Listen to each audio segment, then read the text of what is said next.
NSS കരയോഗം ഭാരവാഹിത്വത്തിൽ നിന്ന് മുരാരി ബാബു രാജിവെച്ചു. Perunna NSS കരയോഗം vice president സ്ഥാനമാണ് മുരാരി ബാബു രാജിവെച്ചത്. സ്വർണ്ണപ്പാളി വിവാദത്തിൽ സസ്പെൻഷൻ നടപടി നേരിട്ടയാളാണ് മുരാരി ബാബു. ശ്യാം പ്രസാദ് ഉത്തമനാണ് വിവരങ്ങളുമായി ചേർന്നത്.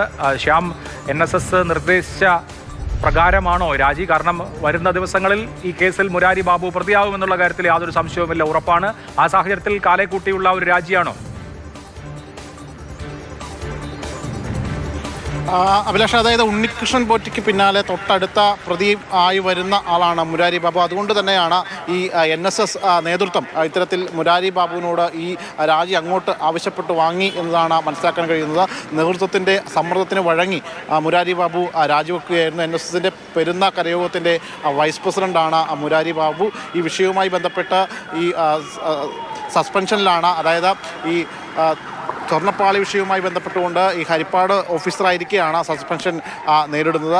ഇതിന് പിന്നാലെയാണ് ഇത് പ്രത്യേക അന്വേഷണ സംഘം മുരാരി ബാബുവിനെ പ്രതി ചേർക്കുമെന്നും വരും ദിവസങ്ങളിൽ കസ്റ്റഡിയിൽ എടുക്കുമെന്നും ഒക്കെ ഉള്ള സൂചനയുള്ളത്. ഇതിൻ്റെ കൂടി പശ്ചാത്തലത്തിലാണ് ഈ NSSൻ്റെ കരയോഗത്തിൻ്റെ നേതൃത്വം മുരാരി ബാബുവിനോട് ഇത് സംബന്ധിച്ച് ഈ സംഘടനയുടെ ഭാരവാഹിത്വത്തിൽ നിന്നും ഒഴിയാൻ ആവശ്യപ്പെട്ടത്. അതിൻ്റെ കരയോഗത്തിൻ്റെ നിർബന്ധത്തെ തുടർന്ന് തന്നെയാണ് മുരാരി ബാബു ഇപ്പോൾ രാജിവെച്ചത് എന്നാണ് മനസ്സിലാക്കാൻ കഴിയുന്നത്.